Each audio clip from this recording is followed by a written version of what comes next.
नमस्कार दोस्तों, आजाद भारत के सबसे बड़े घोटाले, गुप्त चंदे का राज खुल चुका है सुप्रीम कोर्ट के आदेश के बाद। इस पर हम चर्चा करेंगे। ये एक बड़ी खबर है देश के लिए, लेकिन ये खबर मीडिया से गायब है और इस पर कोई डिबेट नहीं करा रहा है। और किन कंपनियों ने चंदा दिया है, किस उद्देश्य से चंदा दिया, क्यों चंदा दिया, उनको उसके बदले क्या फायदे पहुंचाए गए, इस पर कोई चर्चा नहीं कर रहा है। इस पर पूरी तरीके से मीडिया चुप है, गोदी मीडिया चुप है। और कुछ मीडिया अगर उस खबर को दिखा भी रहे हैं तो केवल सतही तौर पर, केवल रस्म अदा करने के तौर पर उस पर चर्चा कर रहे हैं। दूसरी बात, वो विपक्ष को घेरने में लगे हुए हैं। कोई अपनी खबरों में अरविंद केजरीवाल की खबर दिखा रहा है, विपक्ष को घेरने की खबर दिखा रहा है। ये चीजें चल रही है, तो इस पर हम एक विश्लेषण करेंगे। अभी आपको पता है, सुप्रीम कोर्ट के निर्देश के बाद एसबीआई ने इलेक्टोरल बॉन्ड की जानकारी इलेक्शन कमीशन को दे दिया और इलेक्शन कमीशन ने उसे सार्वजनिक कर दिया है। कल शाम को उसे अपनी वेबसाइट पर डाल दिया है। तो अभी जो चीजें वो जानकारी आई है, उसमें अभी केवल इतना पता चल पा रहा है कि किस कारपोरेट घराने ने बॉन्ड खरीदा एसबीआई से और किस तारीख को खरीदा और किस तारीख को उसे भुनाया गया है और किस राजनीतिक दल ने उसे भुनाया है। यही अभी निकल करके आ रहा है।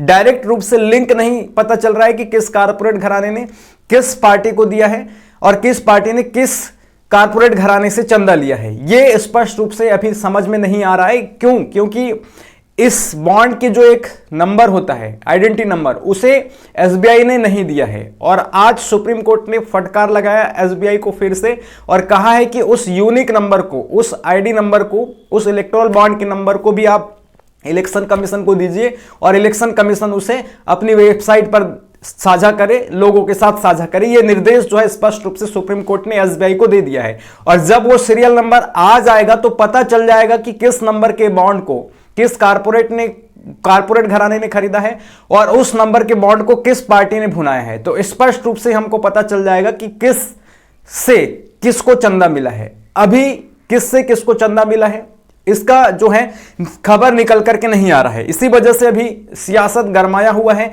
कुछ कारपोरेट घराने को लेकर के जो खबरें आ रही हैं, उसमें कोई कह रहा है कि ये बीजेपी को चंदा दिया, कोई कह रहा है कांग्रेस को चंदा दिया है। तो इससे एक राजनीतिक सरगर्मी बढ़ चुकी है। तो इसको लेकर के भी हम चर्चा करेंगे और जो प्रमुख कंपनियां हैं जिन्होंने चंदा दिया है उनकी भी हम चर्चा करेंगे और उनका संबंध किस प्रकार से ईडी सीबीआई के साथ रहा है। ईडी सीबीआई की चार्जशीट थी, वो फिर ठंडे बस्ते में चली गई।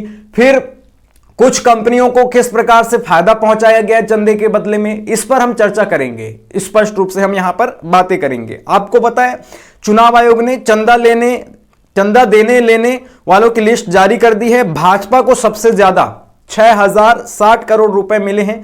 चंदा देने वालों में लॉटरी किंग 1368 करोड़ के साथ टॉप पर बना हुआ है। यानी कि आप सोच सकते हैं, कांग्रेस ने यह भी कहा है कि कुल 22,271 बॉन्ड खरीदे गए थे, लेकिन अभी 18,871 को ही जानकारी सामने आई है। मतलब कि 18,871 की ही जानकारी सामने आई है। 22,271 बॉन्ड खरीदे गए हैं, जिनमें से अभी कुछ बॉन्ड और रिलीज नहीं किए गए हैं। इस पर भी कांग्रेस सवाल खड़ा कर रहे हैं। इस पर हम चर्चा आपके साथ करते हैं। निर्वाचन आयोग ने सुप्रीम कोर्ट की तय सीमा से एक दिन पहले गुरुवार को ही स्टेट बैंक ऑफ इंडिया से मिला चुनावी चंदे यानी कि इलेक्शन बॉन्ड का डाटा सार्वजनिक कर दिया। इसमें बॉन्ड खरीद की तारीख, खरीदार के नाम, भुनाने की तारीख, भुनाने वाले राजनीतिक दल का नाम और बॉन्ड के मूल्य का विवरण है। ध्यान रखिएगा, चुनावी चंदे के आंकड़े 12 अप्रैल 2019 से 11 जनवरी 2024 तक का है। यह भी आप ध्यान रखिएगा, आगे हम पूरा डिस्कस करने वाले हैं। सूची से खुलासा हुआ है कि लॉटरी किंग यानी कि मार्टिन सेंटियागो ने 1 करोड़ के 1368 करोड़ का चंदा दिया है। सोच सकते हैं आप, 1 करोड़ के 1367 करोड़ का चंदा दिया है। कंपनी ने यह बॉन्ड 21 अक्टूबर 2020 से जनवरी 24 के बीच खरीदे हैं। Santiago Martin future gaming and hotels चलाते हैं। कंपनी के खिलाफ लॉटरी रेगुलेशन एक्ट 1998 के तहत और आईपीसी के तहत कई मामले दर्ज हैं। उनके ऊपर कई मामले दर्ज हैं और वो लगातार चंदा दे रहा है राजनीतिक दलों को। यहां पर मैं नहीं कह रहा हूं कि वो बीजेपी को दे रहा है, स्पष्ट नहीं है बीजेपी को दिया है कि कांग्रेस को दिया है। यहां पर चंदा दे रहा है वो। कंपनी सिक्किम, नागालैंड और पश्चिम बंगाल समेत पूरे देश में लॉटरी के टिकट बेचती है, ध्यान रखिएगा। कंपनी के खिलाफ ईडी ने 23 सितंबर 2023 को चार्जशीट दायर की है। इसी तरह आदित्य बिरला ग्रुप की एसएल माइनिंग एंड इंडस्ट्रीज ने कुल 238 बॉन्ड खरीदकर राजनीतिक पार्टियों को 225 करोड़ रुपए का चंदा दिया। सबसे बड़ा चुनावी चंदा देने वाली लॉटरी किंग सेंटियागो मार्टिन के बड़े बेटे चार्ल्स जोस ने 2015 में भाजपा ज्वाइन की थी। यह आपको समझने की जरूरत है, उसके बेटे ने भाजपा को ज्वाइन किया है।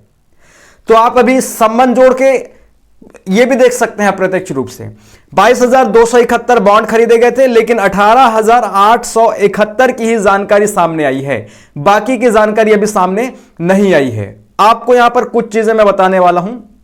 1334 कंपनियों ने लोगों ने 5 साल में 16,518 करोड़ के बॉन्ड खरीदे हैं। टॉप 10 चंदा देने वाले कंपनियों का नाम आप जरा सुन लीजिएगा। Future gaming 1368 crore, mega engineering 980 crore, quick supply chain 410 crore, Vedanta limited 400 crore, Haldia energy 377 crore, Bharti group 247 crore, SL mining 224 crore, UP power corporation 220, Keventer food park 194 crore, Madanlal limited 185 crore. और टॉप 10 चंदा लेने वाले पार्टियों का भी नाम आप यहां पर सुन लीजिए। भाजपा को 6,060 करोड़, तृणमूल को 1,609 करोड़, कांग्रेस को 1,421 करोड़, बीआरएस को 1,214 करोड़, बीजेपी को 775 करोड़, डीएमके को 639 करोड़, बीएसआर कांग्रेस को 337 करोड़, तेलुगु देशम पार्टी को 218 करोड़ और शिवसेना 158 करोड़, राजद 72 करोड़ चंदा लेकर के टॉप 10 पायदान पर बने हुए हैं। यहां पर कुछ चीजें हैं, बड़े सवाल के रूप में किसने किसको चंदा दिया यह पता नहीं चलता है, ध्यान रखिएगा। जो बॉन्ड नंबर है वो जारी कर देगा एसबीआई, तब पता चल जाएगा कि किसने किसको चंदा दिया है। अभी आप दोनों लिस्ट में बॉन्ड खरीदने वालों और इन्हें भुनाने वालों के तो नाम हैं, लेकिन यह पता नहीं चलता कि किसने यहां पैसा किस पार्टी को दिया है। इस मामले में याचिका लगाने वाले एडीआर के वकील प्रशांत भूषण ने सवाल उठाया कि एसबीआई ने यहां यूनिक कोड नहीं बताया, जिससे पता चलता कि किसने किसे चंदा दिया। ऐसे में कोर्ट की जानकारी के लिए वे फिर सुप्रीम कोर्ट जा सकते हैं। सुप्रीम कोर्ट जा सकते हैं। आज तो सुप्रीम कोर्ट ने कह ही दिया कि कोर्ट की जानकारी भी एसबीआई साझा करे, और एसबीआई को जोरदार फटकार आज सुप्रीम कोर्ट ने लगाया है। और सीजीआई चंद्रचूड़ बिल्कुल भी एसबीआई को बख्शने के मूड में नहीं है, वो चुनावी चंदे का पूरा पर्दाफाश करने के मूड में है, ध्यान रखिएगा। कांग्रेस ने इलेक्टोरल बॉन्ड के डाटा पर सवाल उठाए हैं। पार्टी ने कहा दानदाताओं और इसे लेने वालों के आंकड़े में अंतर है। दानदाताओं में 18,871 एंट्री है, जबकि लेने वालों में 20,421 की एंट्री है। पार्टी ने यह भी पूछा है कि यह योजना 2017 में शुरू हुई थी, तो इसमें अप्रैल 2019 से ही डाटा क्यों है। आयोग का कहना है कि उसे यह जानकारी एसबीआई से ऐसी ही मिली है। चुनाव आयोग यह कह रहा है 2019 से 2024 के बीच 1334 कंपनियों लोगों ने कुल 16,518 करोड़ रुपए के बॉन्ड खरीदे, 27 दलों ने उसे भुनाया है। यहां पर केवल बीजेपी की ही बात नहीं है, बीजेपी के अलावा अन्य पार्टियों ने भी इलेक्टोरल बॉन्ड के जरिए चंदा लिया है। बड़े प्रोजेक्ट लेने वाली मेगा ग्रुप ने 1,200 करोड़ चंदा दिया है। आपको बताते हैं मेगा इंजीनियरिंग एंड इंफ्रास्ट्रक्चर ने 980 करोड़ दिए हैं। इसमें ग्रुप की कंपनी यूपी पावर कारपोरेशन के 220 करोड़ रुपए अलग से हैं। ग्रुप पर तेलंगाना की कालेश्वरम लिफ्ट प्रोजेक्ट में 38,000 करोड़ की अनियमितताओं का आरोप भी लगा हुआ है। उद्यमी पवन अहलुवालिया की कंपनी केजीएस सीमेंट ने 14 करोड़ रुपए के बॉन्ड खरीदे हैं। पवन कोयला घोटाले में सजा पा चुके हैं, जमानत पर चल रहे हैं। मुकेश अंबानी के समधी अजय पीरामल की 2 कंपनियों ने 62 करोड़ रुपए के बॉन्ड खरीदे। इसमें एक रियल एस्टेट कंपनी है। इलेक्टोरल बॉन्ड लेने वालों में हब पावर कंपनी का भी नाम है। ध्यान रखिएगा, इसी को लेकर के थोड़ा सा बवाल हो रहा है। ये जो हब पावर कंपनी है, इसे गूगल में सर्च करने पर पाकिस्तान की कंपनी दिखा रहा है। इंटरनेट पर आप सर्च करेंगे तो यह पाकिस्तान की सबसे बड़ी बिजली उत्पादक कंपनी दिख रही है। इसने अप्रैल 19 में 95 लाख के बॉन्ड लिए हैं और इसको लेकर के बवाल है। विपक्ष कह रहा है कि ये बीजेपी को पैसा दिया है, power hub company Pakistani company ने, और कुछ कह रहे हैं कि ये कांग्रेस को पैसा दिया है। तो इसी वजह से ये बवाल कट रहा है, स्पष्ट नहीं है कि इस कंपनी ने इसको पैसा दिया या उसको पैसा दिया। इसलिए आज सुप्रीम कोर्ट ने कह दिया है कि जो बॉन्ड नंबर है उसे आप बताइए, ताकि पता चले कि पावर हब जो कंपनी है उसने किस नंबर के बॉन्ड को खरीदा है, और उस नंबर के बॉन्ड को बीजेपी ने भुनाया है या कांग्रेस ने भुनाया है, स्पष्ट रूप से पता चल जाएगा। इसीलिए ये अभी यहां पर बवाल काट रहे हैं। आपको कुछ चीजें हम बताएंगे इसके तहत। देखिए, ये जो इलेक्टोरल बॉन्ड सुप्रीम कोर्ट ने असंवैधानिक करार दिया, इसे चंदा लो और धंधा लो, चंदा दो और धंधा लो का प्रोग्राम बना करके रखा गया है। यहां पर बात केवल बीजेपी की ही नहीं है, कुछ राज्यों में कांग्रेस की सरकार है, कांग्रेस को भी उद्योगपतियों ने चंदा दिए हैं, तो उन उद्योगपतियों को कांग्रेस ने भी फायदा पहुंचाया है, विपक्ष की दूसरी पार्टियों ने भी फायदा पहुंचाया है। पश्चिम बंगाल में ममता बनर्जी है, उसको वहां के उद्योगपतियों ने फंड प्रदान किया, तो उसके बदले ममता ने उनको फायदे पहुंचाए हैं। यहां पर केवल बीजेपी की बात नहीं कर रहे हैं, इस चंदा लेने को धंधा देने वाला काम बना दिया गया है। यहां पर कुछ